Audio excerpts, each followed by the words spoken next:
అరాచక సాంఘిక శక్తులను వైఎస్ జగన్ ఎందుకు సమర్థిస్తున్నారని ప్రశ్నించారు ఆంధ్రప్రదేశ్ మహిళా కమిషన్ మాజీ చైర్మన్ వాసిరెడ్డి పద్మ. నేరస్తులను పరామర్శించడం, రౌడీ షీటర్ల ఇంటికి వెళ్లి మాట్లాడడం ప్రజలకు అర్థం కావడం లేదన్నారు.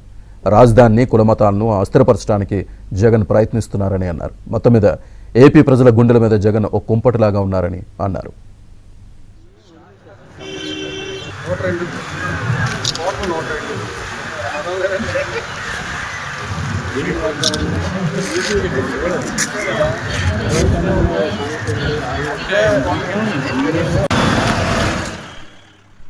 ప్రశ్నిస్తే తప్ప అని జగన్మోహన్ రెడ్డి గారు రావణ్ లాంటి వాళ్ళని వెనకేసుకొస్తున్నారు.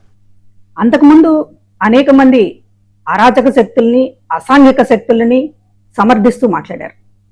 సోషల్ మీడియాలో ఇష్టానుసారం మాట్లాడినటువంటి, చివరికి తన సొంత చెల్లి మీద కూడా ఇష్టానుసారం మాట్లాడినటువంటి వర రవీంద్రరెడ్డి అనేటటువంటి వాడు చేసిన తప్పేంటి అని జగన్మోహన్ రెడ్డి గారు విలేకరుల సమావేశంలోనే ముక్తాయించారు. ఇప్పుడు ప్రశ్నిస్తే తప్పేంటి అని అడుగుతూ ఉన్నారు. దీన్ని ప్రశ్నించడం అంటారా? జగన్మోహన్ రెడ్డి గారు ఆలోచించాలి. ప్రశ్నించడం అంటే ఏంటి?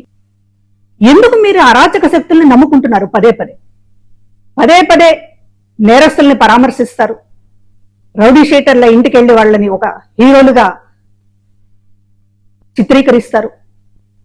అసలు ఏంటి, మీరు ఏం ఆశిస్తున్నారు అనేటటువంటిది ఈరోజు రాష్ట్ర ప్రజల ముందు ఉన్నటువంటి ఒక ప్రశ్న. ఎందుకు ఇష్టానుసారం మాట్లాడేటటువంటి వాళ్ళని, అశాంతి, అరాజకం పెంచి పోషిస్తున్నటువంటి వాళ్ళని సమర్థిస్తున్నారు జగన్మోహన్ రెడ్డి గారు అనేటటువంటి అర్థం కానటువంటి ప్రశ్న.